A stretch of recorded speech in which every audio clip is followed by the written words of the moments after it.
Welcome back, everybody, for another deep dive. This time, we're going to be talking about bipolar disorder.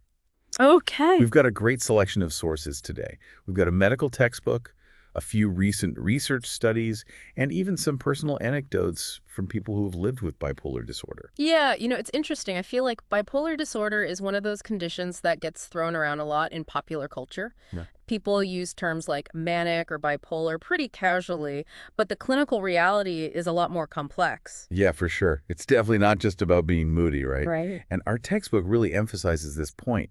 So the textbook defines bipolar disorder as involving extreme shifts in a person's mood, their energy levels, and their activity levels. Mm. And it's characterized by these swings between periods of either mania or hypomania, which is a less intense form of mania, and then, of course, the depressive episodes. And it's so important to emphasize that this is a serious medical condition. Hmm. It requires a professional diagnosis, professional treatment, Definitely. and it's not something to be taken lightly. Right.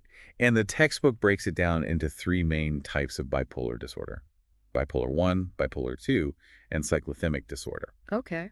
And I think the distinctions between these types really seem to revolve around the intensity and the duration of those mood swings that we were just talking about. Yeah, you've got it. So think of bipolar 1 as sort of the one with the most intense highs and lows. So when someone's experiencing a manic episode, they might feel euphoric, they might have racing thoughts, decreased need for sleep, they might be acting impulsively. Oh, wow. And these episodes can be so disruptive, so intense that they really interfere with a person's daily life. Oh, see. And then on the other side of the spectrum, you have the depressive episodes. And these are characterized by feelings of overwhelming sadness, fatigue, difficulty concentrating. It sounds like it would be really challenging to live with. It can be. And then there's bipolar II, Yes. where it seems like the highs aren't quite as extreme, so it's hypomania rather than mania, but the depressive episodes are still a major part of the picture. Exactly. And while hypomania may not be as intense as full-blown mania, it can still significantly impact someone's life and relationships. Hmm. And those depressive episodes are still, a very real and significant factor. Yeah.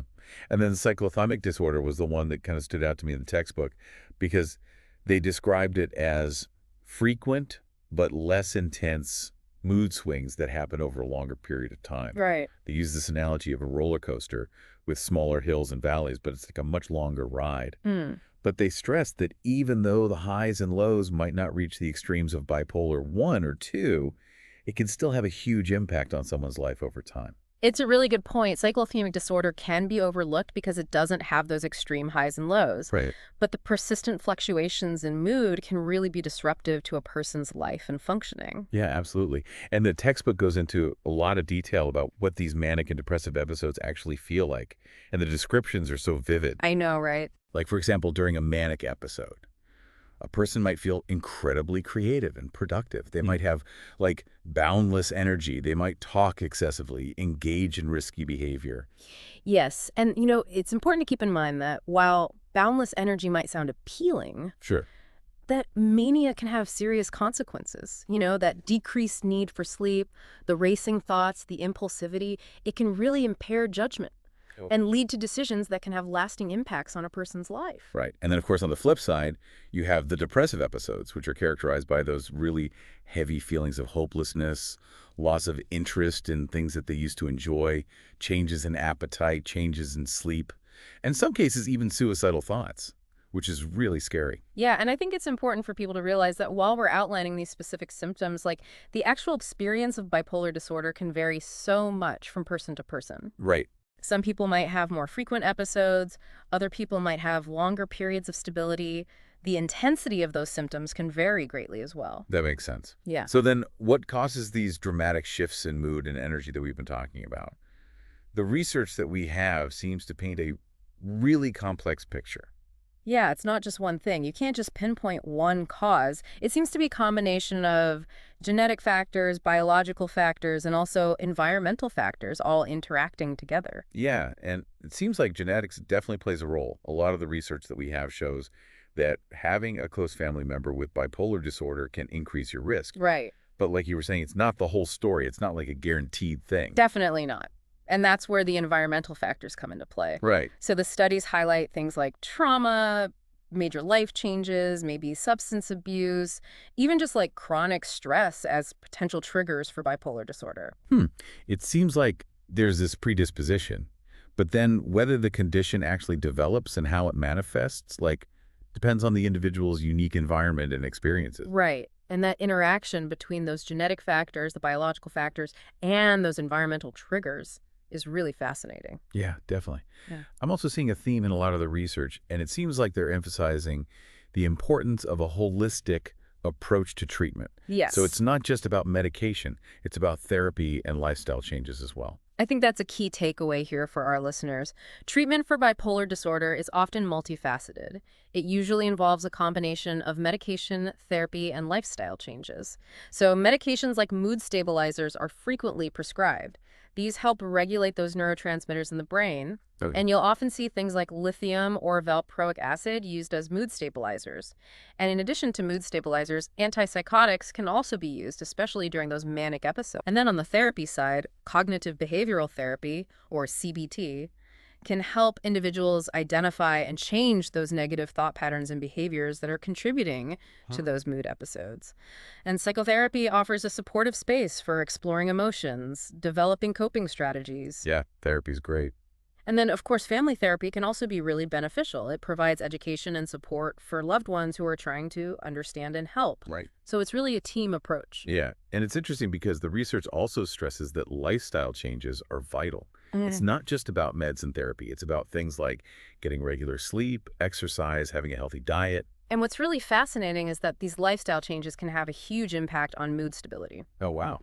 So, for example, one study that we have here found that having a consistent sleep schedule, even on the weekends, helped to reduce the severity of mood swings in some individuals with bipolar disorder. That's really interesting. It just kind of underscores the power we have to influence our own well-being, even with a condition like bipolar disorder. Absolutely. Yeah, and speaking of the power we have, to influence our well-being, it's a perfect segue into those personal anecdotes that you mentioned earlier. Oh, yeah, that's right. Yeah. We have a few firsthand accounts here Yeah. from people who have lived with bipolar disorder. Yeah. And I think what's so powerful about these stories is that they go beyond like the clinical definitions and the symptoms. Right. And they really give us a glimpse into the human experience of what it's like to live with this condition. Absolutely. There's one story here from a woman named Sarah that I found particularly compelling. She described her experience with mania as feeling on top of the world, like she had all this energy and all these Oh, ideas. wow. But then she also talked about this sense of recklessness and impulsivity that came along with it. Yeah, it seems like that feeling of invincibility, Yeah. can have a downside. For sure. She shared that she had maxed out her credit cards on extravagant purchases and even quit her job impulsively during a manic episode. And it wasn't until the episode subsided that she realized the extent of her actions and the consequences of those actions. It really highlights why early detection and treatment are so important. Definitely. Because if you can recognize the signs early on and get the help you need, maybe you can prevent some of those situations. Absolutely. And we also have a story here from a man named David who shared his experience with the depressive side of bipolar disorder. Okay. And he described it as this like crushing darkness that made it impossible to feel joy or motivation. It's a good reminder that the depressive episodes can be just as serious as the manic ones. Absolutely. They can be incredibly debilitating and even life-threatening. For sure. And David's story really highlights the importance of professional help. I agree. It takes a lot of courage to reach out for support, but, his story shows that recovery is possible. Yeah. And, I'm noticing this theme in these anecdotes, and it's the importance of having a strong support system. So whether that's understanding friends and family members or therapists or support groups, having that network of people who get it can make a world of difference. It can. That network can provide a safe space for sharing experiences without judgment, but it can also offer practical support too. Right. Someone to help with daily tasks or, just be there to listen. Yeah, absolutely. So we've talked about the personal experiences, but our sources also include some really intriguing research on the causes and risk factors of bipolar disorder. Okay. And we've already touched on the interplay of genetic, biological, and environmental factors, Yeah. but I'd love to delve a little bit deeper into that if we could. Yeah, of course. Let's see. So one study that we had here suggests that certain genes may increase a person's risk of developing bipolar disorder, Okay. but it's not a guarantee. Just because you have those genes doesn't mean you're definitely going to develop the condition. So it's like a predisposition, not a destiny kind of thing. Exactly. So then what are some of the environmental triggers that the research points to? Well, stressful life events seem to be a major factor. Things like experiencing trauma, going through significant life changes, or even just dealing with chronic stress can increase the likelihood of an episode. Right. And there's also evidence that imbalances in certain brain chemicals, like neurotransmitters, might be involved. I'm thinking back to what we were discussing earlier about mood stabilizers and how they work to regulate those neurotransmitters. Yeah, that's a great connection. And it shows how different areas of research are starting to connect and inform our understanding of bipolar disorder. Right. It's like all these pieces of the puzzle are starting to come together. Exactly. I was also fascinated by the research on family history as a risk factor. So it seems like even if you don't inherit those specific genes, just having a family member with bipolar disorder can still increase your risk. That's right.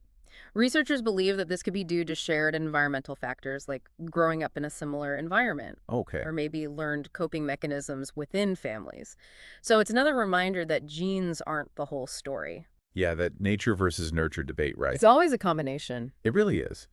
And it seems like there's still so much to learn about the underlying causes of bipolar disorder. Definitely. But I'm really interested in the research on emerging therapies and treatments. Like I was reading about transcranial magnetic stimulation, or TMS, which sounds really promising. Yeah, TMS is pretty cool. It's a non-invasive technique that uses magnetic pulses to stimulate specific areas of the brain. Wow.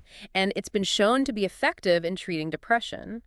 And now researchers are investigating its effectiveness for bipolar disorder as well. I see.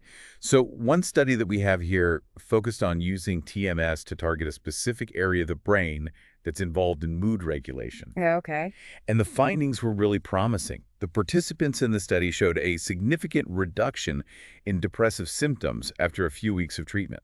It's exciting because it offers a potential alternative for people who haven't responded well to traditional treatments like medication or therapy. Right, that's like another tool in the toolbox. Exactly. And there are other innovative approaches on the horizon, too. Like the research on personalized medicine for bipolar disorder really caught my eye. Yeah, personalized medicine is a really interesting field. It is. It's all about tailoring treatments to an individual's unique genetic makeup and their specific biomarkers. So it's like moving away from that one-size-fits-all approach to treatment. Exactly. So, for example, are they looking at ways to predict how someone might respond to different medications based on their genetic profile? That's right.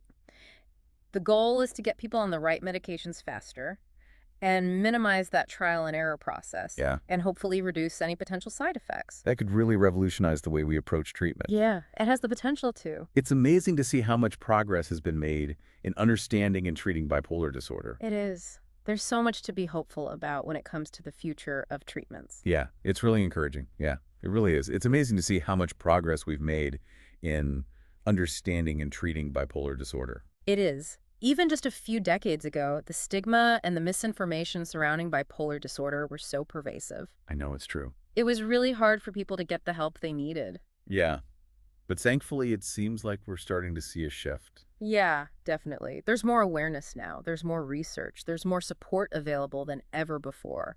And I think that shift is partly due to, the courage of advocates, researchers, and individuals with bipolar disorder who have been willing to share their stories. Absolutely. Their voices have been so important in breaking down barriers and changing perceptions. One thing that's really stood out to me throughout all of these sources is the emphasis on early intervention.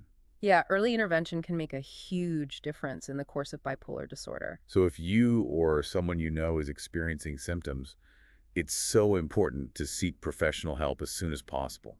Yeah, a mental health professional can do a thorough evaluation, and recommend the best course of action, whether that's therapy, medication, or a combination of both. Right. And I'm also seeing this recurring theme in the research about the role of lifestyle factors.